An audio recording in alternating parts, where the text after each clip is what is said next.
Halo, kamu lagi dengerin pengalaman membaca buku dari para teman baca yang tersebar di seluruh Indonesia di channel YouTube Resensi Buku. Kalau misalnya kamu juga tertarik nih untuk menceritakan pengalaman membacamu, tulisin aja di kolom komen atau bisa DM langsung ke Instagram di @podcastresensibuku. Selamat mendengarkan!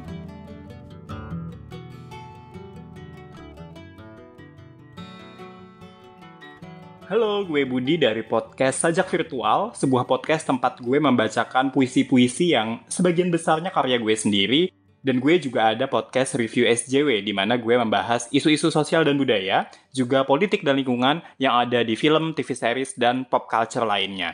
Gue sendiri di sini akan meresensi sebuah novel berjudul Rapi Jali, terbitan penerbit Bentang, karya penulis favorit gue banget, dan gue yakin banyak orang juga, Dewi Lestari. Gue yakin sih banyak di antara kalian semua yang udah baca ya, tapi in case ada yang masih belum tahu nih, Rapi Jali bercerita tentang sebuah band bernama Rapi Jali, sama kayak judulnya, dengan tokoh bernama Pink sebagai pusat ceritanya. Jadi Rapi Jali tuh dibagi jadi 3 seri, pertama mencari, kedua menjadi, ketiga kembali. Meski sebenarnya cerita Rapi Jali sebagai band yang utuh maupun cerita personilnya secara individu itu nggak jomplang-jomplang amat porsinya, novel Rapi Jali ini tuh lebih tentang Pink daripada tentang Rapi Jalinya sendiri. Tapi ya tetap make sense aja sih buat gue. Awal-awal ceritanya kan, jujur ini panjang banget dan gue rada susah nyingkatnya ya. Jadi Pink itu ditinggal bapaknya kan. Bapaknya ini dulu menghamili ibunya tapi nggak bisa hidup bersama karena status keluarga, nama baik, dan lain-lain. Terus, waktu bapaknya ini mau mencalonkan diri jadi gubernur Jakarta, bapaknya Pink, Guntur namanya, dia tiba-tiba menjemput Pink di kampung. Pink nggak tahu kalau itu bapaknya, karena taunya bapaknya udah meninggal apa gimana gitu, gue lupa. Jadi kesannya Pink diadopsi lah. Terus ya udah dia pindah ke Jakarta, pindah sekolah juga.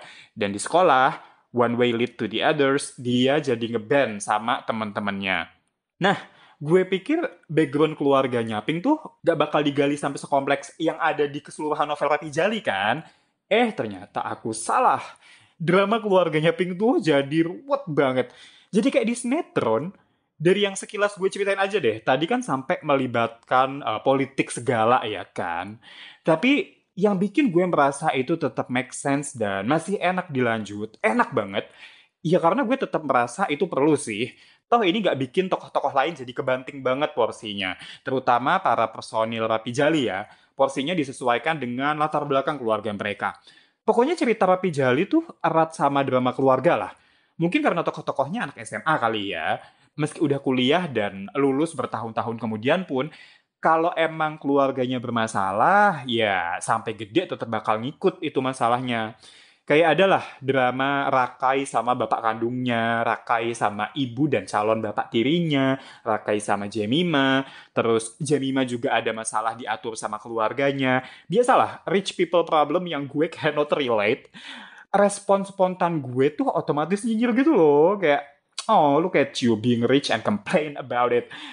Anyway, itu tadi Rakai sama Jamie. Mereka berdua ini juga ada ceritanya sendiri. Terus ada juga Buto, personil Rapi Jali lainnya yang kalau dibandingkan sama yang lain-lain, hidupnya lancar-lancar aja. Terus ada juga Lodeh sama Inggil yang drama personalnya juga dibahas agak mendalam di novel Rapi Jali ini. Soal karakter Inggil ya, ini gue jujur agak risih. Dia karakternya kocak sih, tapi buat gue ada hal-hal yang gak realistis dari karakter dia. Seingat gue, ceritanya Inggil tuh bukan anak baru atau siswa pindahan ya. Jadi gue asumsikan dia udah lama tinggal dan sekolah di Jakarta. Nah tapi, dia tuh masih sesekali nyeletuk pakai kata atau bahkan kalimat berbahasa Jawa. Di real life, orang Jawa tuh gak gitu. Gue dulu waktu SMP kelas 1 sampai SMA kelas 1 itu di Boyolali, salah satu kabupaten di Jawa Tengah gitu. Dan gue sehari-harinya ngomong pakai bahasa Jawa. Begitu gue SMA kelas 2 pindah ke Bekasi, ya udah gue full pakai bahasa Indonesia. Meskipun di rumah gue berbahasa Jawa sama keluarga gue. Dan bukan cuma gue, orang-orang Jawa lainnya pun juga gitu. Lah, circle Rapi Jali tuh ya orang Jawa cuma dia doang anjir. Anyway, gue dari tadi nyinyir terus seolah-olah ini novel kok nggak ada bagus-bagusnya ya. Well, enggak kok. Rapi Jali tuh asli bagus banget, gengs. Kecuali kalau lo tipe-tipe book snob gitu ya. Yang kayak, wah gue mah nggak bisa baca yang ringan-ringan, apalagi kayak teen lit gitu. Well, pertama, buku ini literally berat. Rapi Jali Mencari itu 352 halaman. Rapi Jali Menjadi itu 484 halaman. Nah, yang terakhir nih, Rapi Jali Kembali. Itu 756 halaman. Jadi garingan ya, gengs. Terus, menurut gue Rapi Jali itu emang teen lit sih. Karena kan tokoh-tokohnya anak-anak SMA ya. Bahkan saat mereka udah dewasa di Rapi Jali Kembali itu pun, pusat dunia dan pusat timeline mereka adalah masa lalu waktu mereka masih SMA. Ceritanya juga enteng banget dan ada banyak klise-klisenya. Tapi gue jadi kayak dapat pencerahan. Kenapa klise itu ada-ada terus? Yaitu karena yang minat masih banyak banget. Plus ini juga klisenya dikemas dengan baik sih kalau menurut gue. Klisenya tuh ya kayak ada konflik personal di antara sesama anggota band, terus jadinya bikin keruh suasana, udahlah bubar jadinya. Dan yang bikin masalah itu, yang jadi bikin bubar duluan itu adalah si vokalisnya, yang adalah si Pink sebagai tokoh utama. Bisa banget kan? Tapi yang bikin gue betah banget baca dan gak kecewa sama ceritanya secara keseluruhan adalah ya, karena ceritanya tuh super fun. Jadi bikin keinget sama zaman SMA. Jadi berasa banget nostalgianya gitu baca Rapi Jali tuh. Rapi Jali kan tentang band ya, otomatis main musik dong, ada lagu-lagunya dong. Nah, jujur gue rada bingung ya pas adegan manggung. Kan nyanyi ada liriknya, ada yang lagunya tuh original mereka. Dengan segala deskripsi tekstual yang dikasih Dewi Lestari, jujur, imajinasi gue nggak nyampe karena nada dan melodi tuh susah untuk dibayangkan. Tapi jangan sedih, Dewi Lestari bikin beneran lagu-lagu original Rapi Jali dan ada di Spotify sama YouTube, jadi bisa didengerin dan bisa ditonton tuh. Kalau dengerin versi audionya doang, pertama kali sih gue masih belum merasa dapet feel-nya ya. Tapi begitu gue tonton di YouTube, terutama lagu yang judulnya Rumah Yang Baru. Duh, literally nangis asli, gue gak bohong, bagus banget. Sumpah, gak salah sih di ini dalam memilih para vokalis. Salut banget deh. Itu loh yang bikin gue ngefans banget sama Rapi Jali. Kalau di novel sebelumnya, yang Aroma Karsa, itu kan indera pembaca yang bekerja tuh gak cuma mata ya, tapi juga hidung. Nah, kalau di Rapi Jali, indera kita yang diajak bekerja itu telinga. Ini bahkan sampai dibikinin lagunya beneran pula.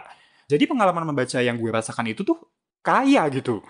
Poin menariknya lagi, gue melihat konflik resolution di Rapi Jali tuh enak gitu.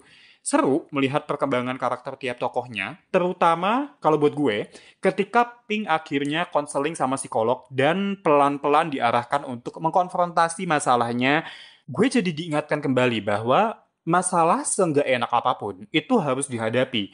Karena kalau dihindari terus, nanti bakalan muncul terus.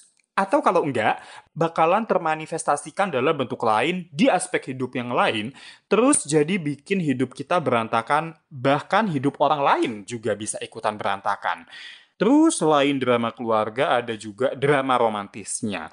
Buat gue, yang paling menarik itu drama antara Pink sama Oding. Nama yang belum gue sebut ya dari tadi. Jadi Oding ini sahabat masa kecilnya Pink, hobi selancar sampai akhirnya jadi peselancar profesional beneran. Dan sempat ada spark lah di antara mereka berdua. Cuma mereka tuh menyakal-nyakal terus dan baru coba mereka gali di usia dewasa. Kisah mereka juga sebenarnya lagi-lagi klise. Sahabatan, terus ada perasaan romantis, terus yang terlintas di benak adalah what if it doesn't work out?